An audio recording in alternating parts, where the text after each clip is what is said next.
Assalamualaikum warahmatullahi wabarakatuh. Jumpa lagi kita dalam bahasan diskusi kekinian.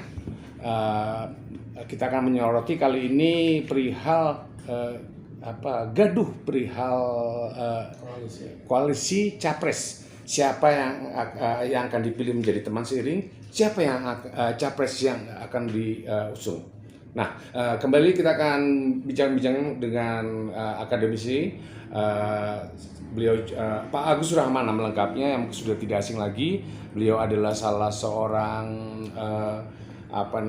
praktisi hukum juga dan kemudian dosen pasca sarjana di salah satu perguruan tinggi swasta. Assalamualaikum warahmatullahi wabarakatuh.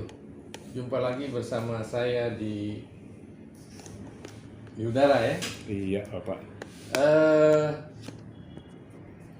Saya ingin dalam kesempatan ini ingin menyoroti koalisi besar ya.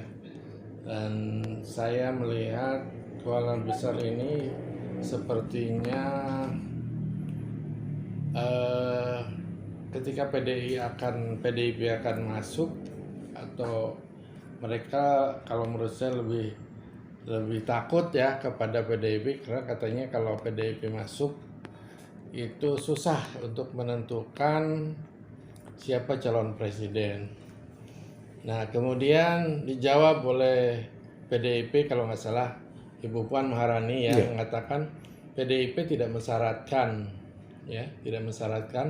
calon presiden untuk koalisi perubahan, koalisi besar ya, atau koalisi atau kerjasama besar, yang kalau menurut Bu Mega kan tidak ada koalisi yang ada kerjasama karena kita penyebutannya itu sistem parlementer. Sistem hal berbeda juga dari PDI Perjuangan sudah memberikan syarat adalah harga mati capresnya dari PDI Perjuangan. Nah, mungkin itu Pak. Jadi bersedia untuk lakukan kerjasama tapi capresnya dari PDI Perjuangan. Nah, ini saya lihat yang pernah ditolak oleh Golkar ketika kalau nggak salah di sebuah podcast siapa gitu,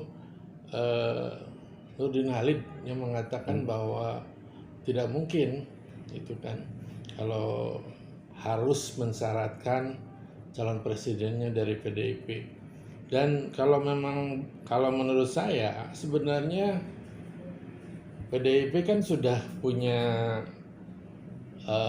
suara 20% lebih ya. Iya. Wah, udah bisa mengusung sendiri ya. Iya kan, alone, ya kan. Mengapa harus takut berjalan sendirian, ya kan?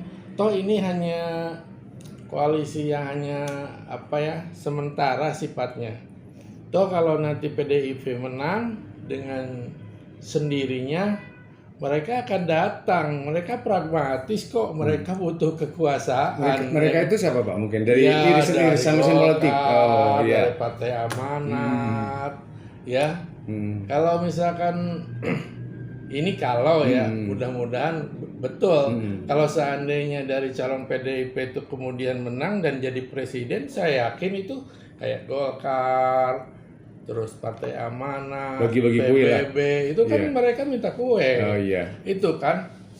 Jadi sebenarnya ini kan koalisi hanya untuk mendapatkan tiket menjadi calon presiden aja, karena memang ketentuannya harus begitu. Tapi kan PDIP udah 20% udah cukup. Kalau menurut saya ya percaya diri lah gitu kan. Mengapa percaya diri dan tidak harus abaikan kerjasama dengan mesin parpol lain begitu itu kan nanti. Saya bilang kan nanti. Ini kan hanya untuk cari tiket. Ya kalau PDI udah punya tiket ngapain? Nambah tiket. Udah dia masuk. Toh nanti ya politik kan cair. Kalau misalkan taruhlah calon dari PDIP itu menang jadi presiden, ya kan? Yang lain tuh pasti merapat tuh dengan sendirinya, apalagi Pak Jokowi udah nggak ada. Ya kan pasti mereka datang, Bu, saya mendukung Ibu, kita bikin koalisi karena butuh koalisi di DPR. Nah, di DPR ya, di legislatif. Ya itu yang lebih penting. Kalau hanya untuk tiket, ngapain kalau udah punya tiket sendiri? Nah, mungkin karena itu juga yang melatar belakangi banyak parpol atau beberapa parpol belum ikut ngegongin atau memutuskan siapa capres yang akan diusungnya karena menunggu PDI Perjuangan kan gitu Pak. Ya, jadi ini itu. jadi semacam efek domino atau mungkin jadi semacam politik latahan. Parpol lain juga ikut-ikutan belum memutuskan capres yang akan diusungkan gitu Pak. PDIP harus very confident terhadap kekuatannya sendiri dan strategis, ya kan, taktis. Ingat, perjuangan itu strategi dan taktis. Ini kan taktis aja, taktis aja hanya untuk dapat tiket. Toh nanti kalau misalkan Tuhan memberikan kesempatan kepada kader PDI untuk jadi presiden dan wakil presiden, mereka akan merapat, pasti akan mereka pragmatis kok, apalagi Golkar, Partai Amanat yang sudah ditinggal Amin Rais, siapa yang berkuasa pasti ikut, kecuali mungkin ini yang tiga itu Demokrat, PKS, sama satu lagi itu kan. Nah kalau menurut Bapak kira-kira gimana Pak idealnya? Jadi idealnya buat saya nanti itu ada 3 calon, ada 3 itu ya, 3 pasangan.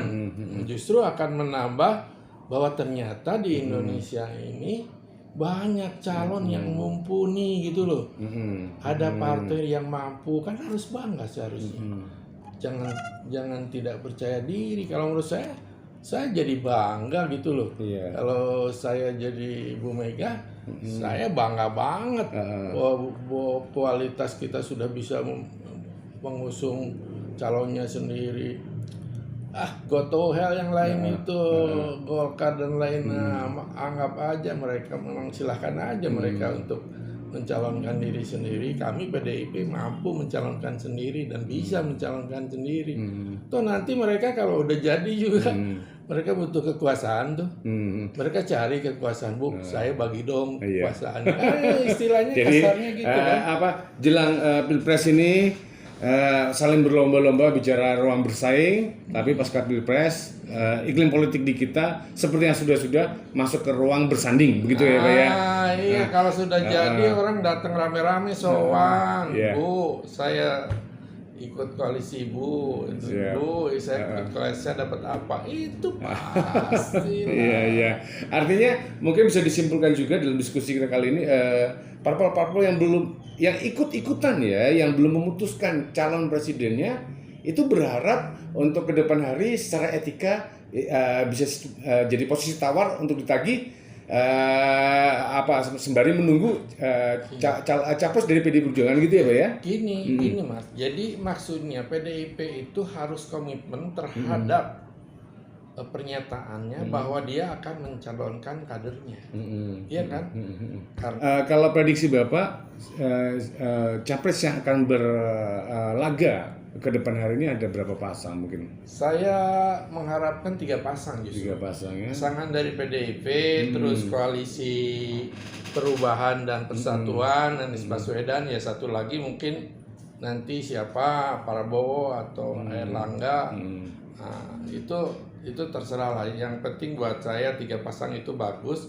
Ini menunjukkan kepada dunia bahwa Indonesia ini banyak kader yang mumpuni untuk jadi presiden, gitu loh. Siap.